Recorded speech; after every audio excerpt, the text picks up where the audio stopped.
시편 119편입니다. 시편 중에서 가장 긴 시편이죠. 전체를 다 볼 수 없습니다. 시편 119편 127절부터 136절까지를 교독하겠습니다. 여러분 핸드북에도 나오고 있으니까 참고하시기를 바라고, 가능하면 성경책을 주목해 주기를 부탁합니다. 시편 119편 127절 말씀부터 136절까지 말씀을 한 절씩 교독하겠습니다. 마지막 절 136절을 봉독할 때는 같이 합독합니다. 제가 먼저 127절을 읽겠습니다. 그러므로 내가 주의 계명들 곧 금 곧 순금보다 더 사랑하나이다.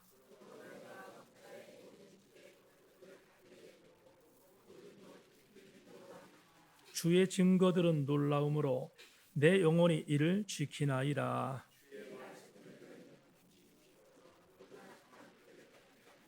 내가 주의 계명들을 사모함으로 내가 입을 열고 헐떡였나이다.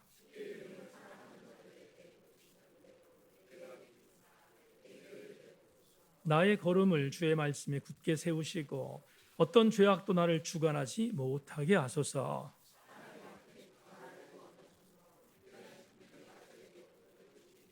주의 얼굴을 주의 종에게 비추시고 주의 율례로 나를 가르치소서. 그들이 주의 법을 지키지 아니하므로 내 눈물이 시냇물같이 흐르나이다.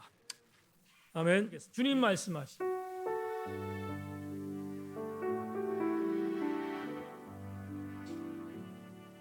주님 말씀하시면 내가 나아가리다. 주님 뜻이 아니면 내가 멈춰서리다. 나의 가고 서는 곳 주님 뜻에 있으니 오 주님 나를 다시 한번 주님 말씀하시면 내가 나아가리다. 주님 뜻이 아니면 내가 멈춰서리다. 나의 가고 서는 곳 주님 뜻에 있으니 오 주님 나를 이끄소서. 뜻하신 그곳에 나 있기 원합니다. 이끄시는 대로 순종하며 살리니 연약한 내 영혼 통하여 일하소서. 주님 나라와 그 뜻을 위하여 뜻하신 그곳에 나 있기 원합니다. 이끄시는 대로 순종하며 살리니 연약한 내 영혼 통하여 일하소서. 주님 나라와 그 뜻을 위하여 오 주님 나를 이끄소서. 이천에서 목회하시던 오늘 제목이 헐떡일 수 있다면 이런 제목을 가지고 말씀을 나눌 터인데, 이천에서 목회하시던 선배 목사님이 정년이 되셔서 은퇴를 하셨습니다. 제가 개인적으로 참 좋아하던 선배 목사님이셨는데 은퇴식이 있어서 은퇴 예배를 유튜브를 통해서 보게 되었습니다. 그런데 은퇴하시는 목사님이 그날 정말 두드러진 그런 순서 하나가 있었는데, 은퇴하는 목사님이 특송하는 시간을 교회에서 허락했습니다. 그래서 은퇴 목사님이 단위에서 내려오셔서 밑에 하단에서 70이 되신 선배 목사님이 기타를 이렇게 기타를 등에 지고 반주를 집중하셨어요.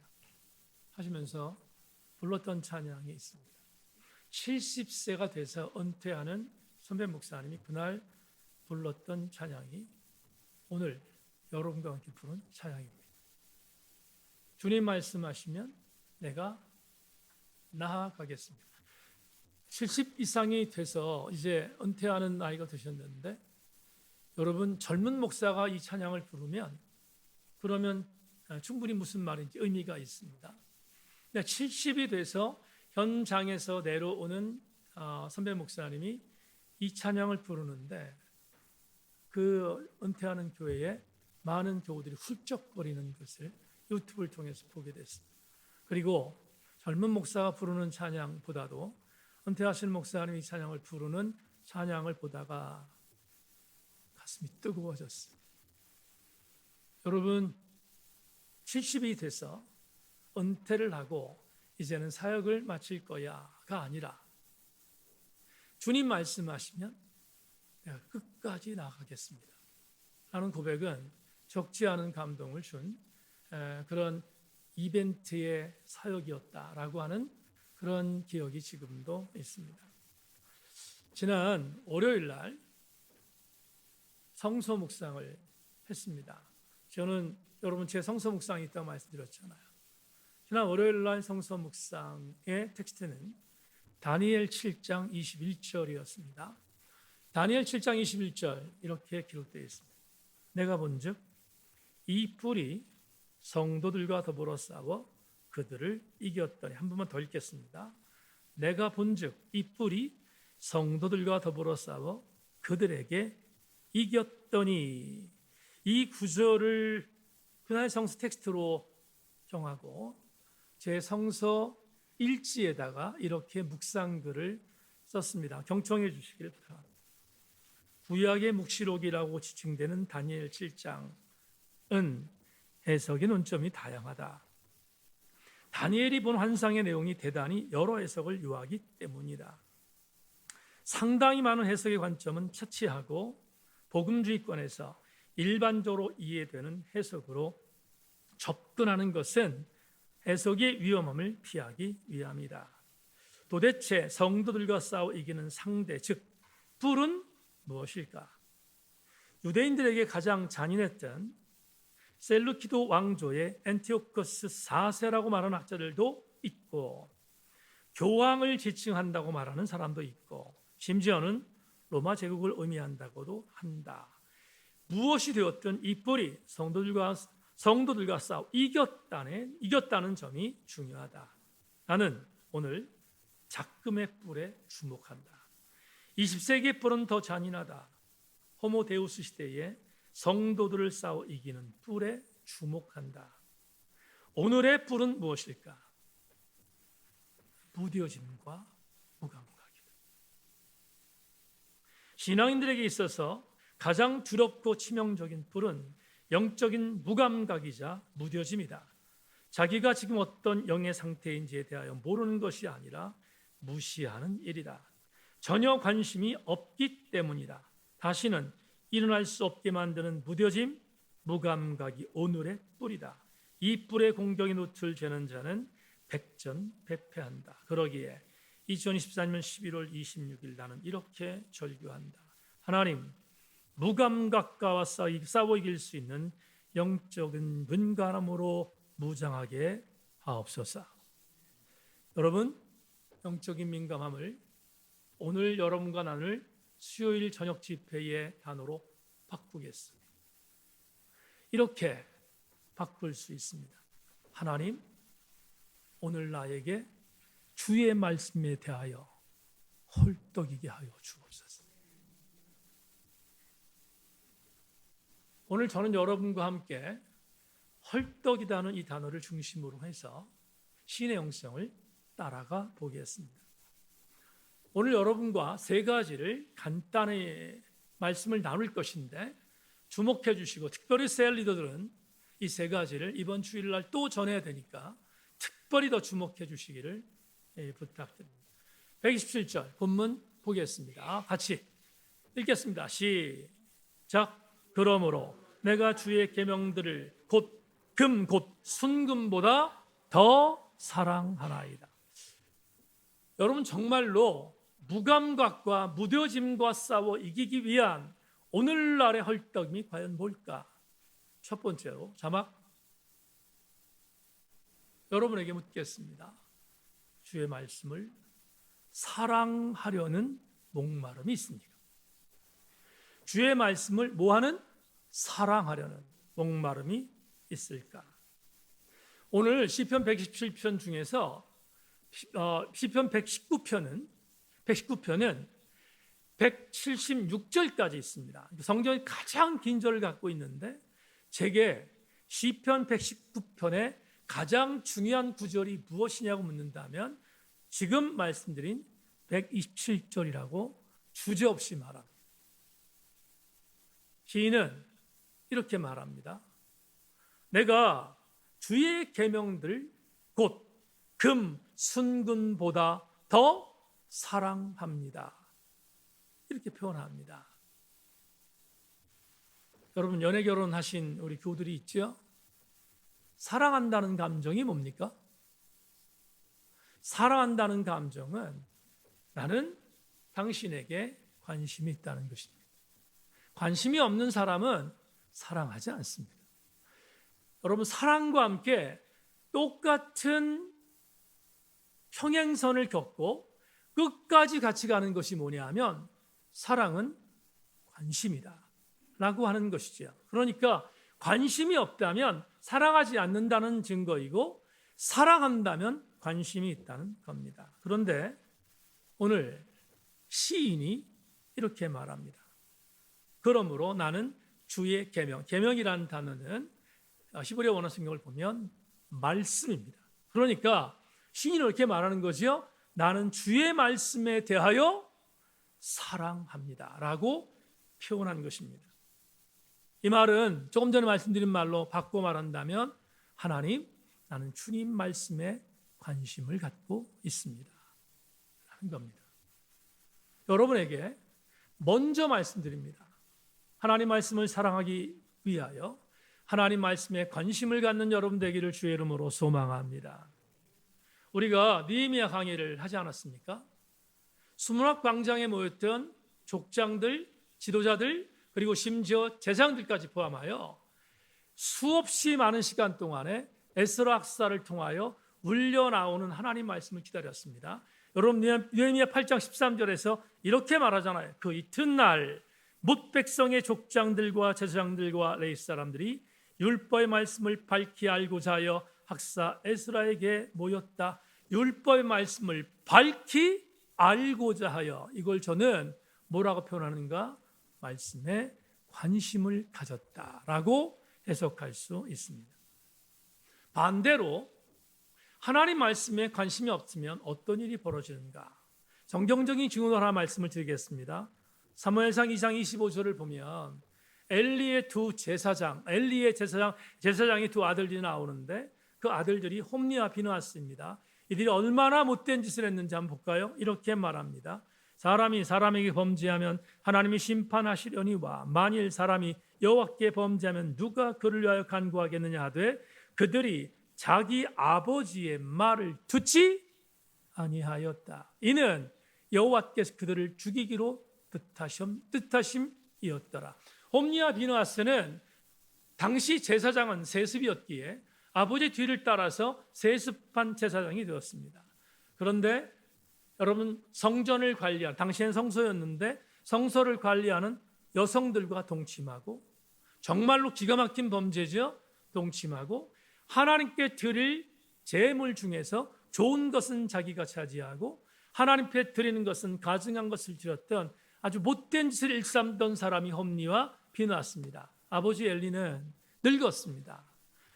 그래야 그 늙어있는 아버지가 아들들에게 뭔가를 말해야겠다 생각했습니다. 이미 아들들의 죄를 알고 있었던 아버지는 이렇게 말합니다. 하나님이 가증히 여기는 것을 하지 말라. 하나님이 기뻐하지 않는 일을 행하는 것은 범죄야 라고 지적했습니다. 그런데 사무엘상 2장 25절 이렇게 말합니다. 아들들이 아버지의 말을 듣지 아니하였다. 저는 이렇게 해석해요. 엘리 제사장의 말은 단순히 아버지의 말이 아니었습니다. 엘리라는 제사장 아버지의 말은 하나님의 말씀이었잖아요. 그러면 하나님 말씀을 듣지 않았던 그들에게 주님께서 결심한 게 있습니다. 주님은 이렇게 결심합니다. 내가 저들을 죽이기로 결심하였다. 반면교사의 은혜를 삼는데요. 하나님께서 저들을 죽이기로 결심했다라는 구절이 선포되고 난 뒤에 블레셋이 쳐들어옵니다. 블레셋과의 전투가 이루어졌습니다. 그런데 홈리와 비느하스는 이전에 배웠던 풍월로 하나님 법궤가 있으면 이길 거로 믿었습니다. 하나님 법궤가 전장에 왔는데 하나님께서 홈리와 비느하스를 치기로 결심했습니다. 법궤를 블레셋에게 빼앗겼습니다. 가장 치욕이었습니다. 하나님의 말씀 법궤를 빼앗겼습니다. 그런 뒤에 홈리와 비느하스는 그 현장에서 죽습니다. 성경은 여기서 끝나지 않아요. 어떻게 성경은 연이어 이어지고 있는다면 다시 후방으로 옵니다. 후방에 와서 엘리의 두 아들들의 차자로 여겨지는 비느하스. 비느하스는 아내가 있었는데 아내가 임신했습니다. 임신했는데 아버지가 죽었다라는 그 소식이 들리자 비느하스의 아내도 산고를 겪다가 죽습니다. 그런데 대단히 의미 있는 말씀이 나오죠. 낳은 아들이 살아요. 아버지도 죽고 어머니도 죽습니다. 근데 그들 사이에서 낳았던 아들은 살아남습니다. 여러분, 성경이 이렇게 말합니다. 살아남은 그 아들의 이름을 이가봇이라 하였더라. 이가봇, 하나님의 영광이 떠났다라는 뜻입니다. 우리가 함께 주목할 게 하나 있는데요. 하나님의 말씀을 무관심하면 하나님의 영광이 떠납니다. 반면 하나님 말씀을 사랑하면 어떻게 되겠습니까? 하나님의 영광이 임할 것입니다. 저는 우리 새인교회 성도들이 이가봇이 아니라 가봇, 하나님의 영광이 이룰 수 있는 아름다운 주인공들 되기를 주의 이름으로 축원합니다. 그것은 한 가지를 전제할 때입니다. 하나님의 말씀을 사랑할 때입니다. 우리 교우들이 하나님 말씀을 사랑하여 하나님의 영광이 떠나는 것이 아니라 하나님의 영광이 임하는 우리 교우들 되기를 주의 이름으로 소망합니다. 두 번째, 시편 128절을 읽겠습니다. 자막으로 시편 119편 128절입니다. 다 같이 읽겠습니다. 시작.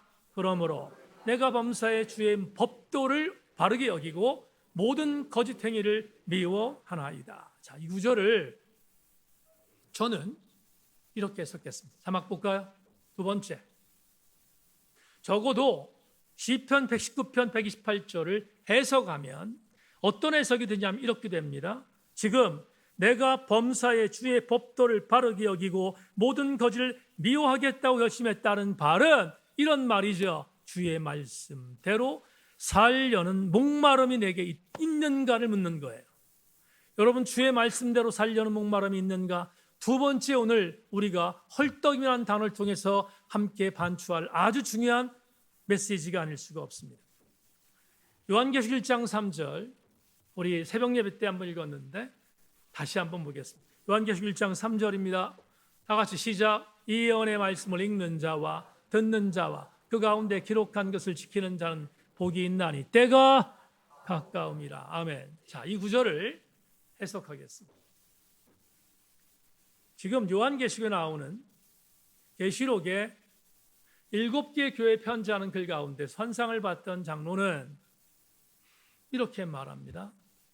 앞으로 펼쳐질 미래 속에서 예언의 말씀을 읽는 자, 그렇죠? 예언의 말씀을 읽는 자.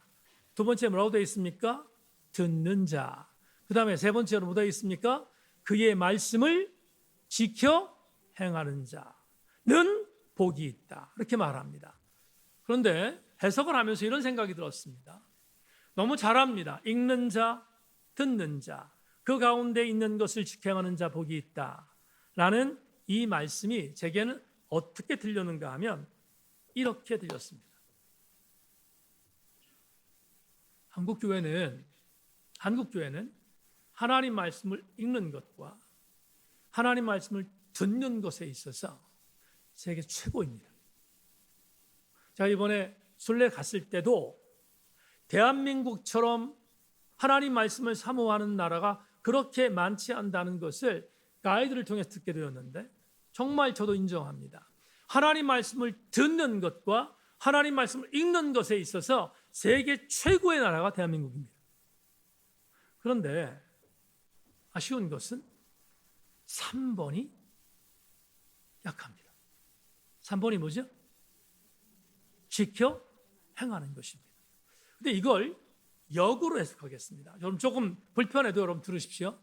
역으로 해석하겠습니다. 대한민국에 있는 대한민국 크리스천들은 하나님 말씀을 읽는 것과 듣는 것의 1등이라고들 전 세계에서 말합니다. 심지어 미국 교회가 하나님 말씀을 듣는 것과 읽는 것에 대한 부분을 배우기 위해서 한국 교회로 수출되고 있습니다. 여러분 이건 분명한 현실입니다. 팬데믹을 지났지만 아직도 한국 교회는 전 세계 교회에 적지 않은 영향을 미치고 있는 교회인 게 분명합니다. 많은 외국에 있는 목회자들이 한국 교회에 와서 한국 교회를 배워요. 뭘 배우냐면 말씀 읽는 것, 말씀 듣는 것 배웁니다. 그런데 저는 이런 생각이 들어요. 3번이 약하면 3번이 뭐였어요? 지켜 행하는 것입니다. 근데 우리가 불편해도 이 말씀 들어야 되는데 3번이 약하다면 2번과 1번도 약한 것입니다. 여러분 우리가 냉정하게 보십시다. 하나님 말씀을 읽었습니다. 하나님 말씀을 들었습니다. 안 살아. 그러면 읽는 게 무슨 소용이 있겠습니까? 듣는 게 무슨 소용이 있겠습니까? 왜 1번과 2번을 하지요? 3번을 하기 위해서입니다. 그런데 만에 하나 3번이 우리한테 약하다면 우리는 정말로 반성해야 합니다. 뭘? 1번과 2번을 내가 진짜로 하고 있는지에 대하여 반성해야 합니다. 그러면 1번과 2번과 3번은 함수입니다. 절대로 단절되지 않았어요. 연결된 거지. 우리 교우들에게 1번, 2번, 3번을 단절로 해석하지 말고 연결해서 해석하는 우리 교우들 되기를 주의 이름으로 소망합니다.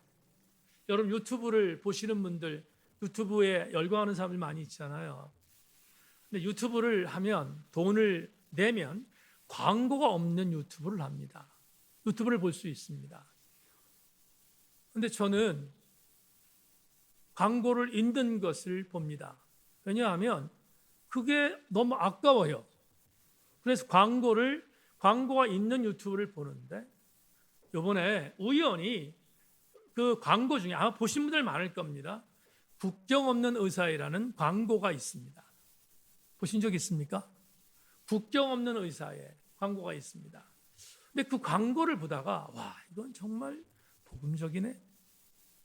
그런 생각을 한 게 있는데요. 남수단이 어디죠? 그럼 남수단 그러면 생각나는 사람 없습니까? 이태식 신부님 생각나잖아요.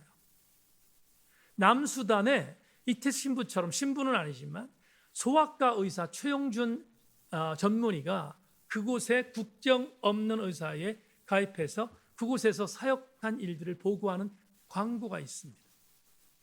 거기에 말라리아 풍토병, 수많은 가난한 사람들이 어떤 물 때문에 있었던 여러 가지 일들 때문에 아이들이 죽어가는 것, 그리고 영양실조 때문에 죽어가는 것, 그런 일들을 정말 아파하면서 거기 가서 봉사하고 사역하고 아픈 자들을 위해서 자신의 삶을 드리는 젊은 의사 최용준 씨가 있습니다. 근데 그 최용준 씨가 멘트하는데 여러분 오늘 가서 유튜브를 한번 보세요. 최용준 씨가 국경 없는 의사의 최용준 씨가 어떤 멘트를 하냐면 이런 멘트를 합니다. 제가 글로 써봤습니다. 저는 환자를 돌볼 수 있는 지식과 기술을 갖고 있는 의사인데 이런 혜택을 받지 못하는 땅에 도와줄 수 있는 사람이 없어서 많은 이들이 죽어간다면 그건 안 된다고 생각했습니다. 누군가가 일을 해야 한다면 제가 가서 해야 한다고 생각했습니다. 여러분 이 문장에서 이 최용준 씨가 했던 말 중에서 저를 정말로 감동시켰던 것 이것입니다. 제가 가서 모르긴 몰라도, 여러분들 최영주 씨를 알아보지 않았습니다. 모르긴 몰라도 크리스천 아닐까요? 제가 가서, 쉬운 일 아닙니다. 절대로 쉽지 않습니다. 그런데 만에 하나 최용진 씨가 크리스천이라면 그는 크리스천으로서 1번과 2번이 아니라 3번을 하고 있는 거잖아요. 그러면 3번을 하고 있는 최용진 씨를 바라보면 이런 감동이 있습니다. 이 최용진 의사는 1번과 2번도 행하는 사람이다. 저는 우리 교우들에게 이렇게 선포하고 싶습니다. 여러분, 오늘 시편 119편 시인의 영성을 따라가면 시인은 우리에게 말합니다. 하나님 말씀을 그대로 행하려는 목마름이 있는가를 묻고 있습니다. 우리 교우들이, 적어도 세인교회 정도들이 하나님 말씀대로 살려고 하는 목마름으로 여러분 함께 달려가서 두 번째도 승리하기를 주님의 이름으로 축원합니다. 마지막 세 번째 하나 더 말씀드립니다. 아주 중요한 구절로 나오죠. 131절입니다. 오늘 설교 제목이 나와 있는 제목인데 읽겠습니다. 131절 같이 시작. 내가 주의 계명들을 사모함으로 내가 입을 열고 헐떡였나이다. 아멘. 헐떡였다라는 단어 샤프라는 히브리어의 번역인데요. 좋은 예가 있습니다. 이 샤프는 임종을 앞둔 환자가 공기 한 모금을 들이마실 수 있는 능력입니다. 저는 부모님의 임종을 보지 못한 불효자입니다. 지방에서 목회한다는 이유 때문에 어머님의 임종도 아버님의 임종도 보지 못한 불효자입니다. 그런데 여러분, 아버님과 어머님의 임종은 보지 못했지만 목회를 35년 하면서 현장에서 교우들의 임종은 꽤 많이 봤습니다. 그런데 임종을 앞둔 교우들의 공통점이 있습니다. 우리는 들숨과 날숨이 있습니다. 그런데 임종을 앞둔 그 환자는 들이키는 들숨에 있어서 호흡이 가쁩니다. 들이키는 숨에 대한 부분에 안간힘을 씁니다. 그리고 들이키지 못하면 내뱉지 못할 때 그것을 우리는 죽음이라고 합니다. 임종을 보면서 들숨과 날숨의 중요성이 얼마나 중요한가를 저는 정말로 많이 봤습니다. 샤하프, 헐떡이다는 히브리어는 바로 한 공기의 공기를 들이마시는 상태를 의미하는 단어가 바로 샤프, 헐떡이다는 단어입니다. 그러면 이렇게 한번 해석했으면 좋겠습니다. 우리가 하나님의 말씀을 헐떡이고 있다면 헐떡인다는 그런 공통분모가 있습니다. 하나님 말씀을 들이마시기 위하여 최선을 다한다는 것입니다. 하나님 말씀을 들이키기 위하여 들이마시기 위하여 최선을 다한다는 의미가 헐떡임 속에 있습니다. 이 말은 다른 말로 표현하면 집중력입니다. 하나님 말씀에 대한 집중력을 갖고 있는가, 이게 얼마나 중요한가, 그것을 알고 있는 백성은 하나님 말씀을 헐떡이게 됩니다. 히브리서 4장 12절에서 뭐라고 말합니까? 히브리서 기자가 이렇게 말합니다. 하나님 말씀은 살아있고 활력이 있어 좌우의 어떤 날선 검보다도 예리하여 혼과 영과 관절과 골수를 찔러 쪼개기까지 하며 또 마음의 생각 것을 판단한다. 여러분 생각해 보세요. 지금 히브리서 4장 12절 말씀을 믿는 자가 어떻게 하나님 말씀에 대하여 헐떡이지 않을 수 있겠습니까? 그 유명한 구절 시편 19편 7절로 10절을 여러분 자막 보십시오. 여호와의 율법은 완전하여 영혼을 소송시키시며 여호와의 증거는 확실하여 우둔한 자를 기롭게 하며 여호와의 교훈은 정직하여 마음을 기쁘게 하고 여호와의 계명은 순결하여 눈을 밝게 하시노다.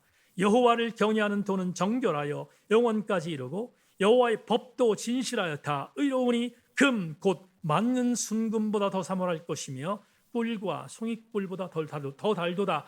이 시편 19편 7절 10절에 있는 공통분모의 단어가 하나 다시 한번 제가 여러분에게 각인하겠습니다. 여호와의 율법, 여호와의 증거, 여호와의 교훈, 여호와의 계명, 여호와를 경외하는 도, 여호와의 법도, 이 모든 것들이 히브리어 단어에는 하나님의 말씀으로 나와 있습니다. 그렇다면 시편 19편의 시인의 영성은 뭡니까? 오늘 시편 119편의 시인의 영성은 뭡니까? 이겁니다. 나에게 주어진 하나님 말씀에 집중력을 갖고 그 말씀을 들이마시는 데 있어서 조금도 양보하지 않겠다는 것입니다. 여러분 그렇습니까? 여러분 그러한 간절한 집중력으로 하나님 말씀에 대한 들숨과 날숨에 대한 거룩한 욕심을 갖고 있습니까? 지난 주일날 예배 참석하신 분들 다 경험하셨습니다.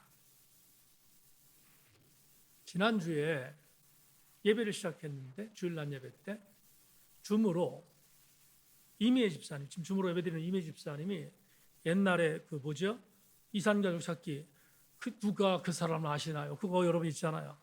그것처럼 이렇게 하나 이렇게 큰 백지에다가 이렇게 썼습니다. 목소리가 안 들립니다. 이렇게 써 있어요. 목소리가 안 들립니다. 그리고 안타까운 나머지 이걸 쓴 거예요. 근데 제가 어떻게 할 수가 없잖아요. 근데 찬송하다가 내려갔습니다. 제가 예배인도가 다 내려가는 건 그건 정말 쉽지 않은 일인데 내려갔습니다. 그리고 자막을 통해서 일하고 있는 최미 전사님하고 오늘 지금 수요일 예배를 같이 돕고 있는 혜원이한테 줌을 빠져나갔다가 다시 들어와라. 그래서 그렇게 했습니다. 다시 완전히 빠져나갔다가 줌을 다시 인스톨해서 들어왔습니다. 정상적으로 들리는 거예요. 이게 없어졌어요. 그래서 정상적으로 들리는 겁니다. 근데 문제가 뭐냐 하면 제가 지금 옆에 있는 제 패드로 제 화면을 열었습니다. 그랬더니 그날 제가 그 영상에 대한 부분들을 맨 마지막 마지노로 미니멈으로 만들어내는데 그날 그걸 하지 못하고 중간에 키를 놨더니 제 소리와 같이 오버랩이 되는 것이에요. 그래서 그 오버랩 때문에 예배를 집중하는 게 너무 힘들었다는 거예요. 예배 마치고 서재에 들어갔습니다. 이번에는 같이 예배를 드린 서희 집사님이 톡에다가 이렇게 썼습니다. 안 들려서 더 집중한 예배였습니다. 가난해도 병들어도 주님 안에 함께 있음이 든든합니다. 목사님, 이미혜 집사님과 함께한 예배가 충만합니다. 유난히 멋졌습니다. 톡을 읽다가 이런 생각 들었습니다. 오버랩이 돼서 소리가 더 안 들렸어. 맨 처음에는 소리 전체가 안 들렸어. 그런데 얼마나 말씀을 사모하며 그렇게 표현하겠습니다. 헐떡임이 뭘까? 헐떡임은 말씀에 대한 집중력. 저는 우리 세인교회 성도들이 말씀에 대한 집중력이 있기를 주의 이름으로 소망합니다. 그게 되면 우리는 엘리 시대의 비극을 맛보지 않습니다. 아까 말씀드렸던 것처럼 홈리와 비느하스의 아버지였던 엘리 시대의 가장 큰 비극이 무엇이었는가? 사무엘상 3장 1절은 이렇게 말합니다. 아이 사무엘이 엘리 앞에서 여호와를 섬길 때 여호와의 말씀이 희귀하여 이상이 흔히 보이지 않았더라. 세인교회는 이상이 보이기를 소망합니다. 여러분의 심령 안에는 이상이 또렷하게 들리기를 주의 이름으로 소망합니다. 그러려면 헐떡임이 있어야 합니다. 오늘 이 저녁 수요일 저녁 예배에 말씀의 헐떡임이 당연하게 주어지는 것이 아니라 집중력을 갖고 하나님 앞에 말씀을 삼하는 백성에게 이루어진다는 것을 명심하고 오늘 저녁에 참석한 우리 모든 교우들마다 말씀에 헐떡임이 있는 아름다운 주인공들 되기를 주님의 이름으로 소망합니다. 기도 제목 볼까요?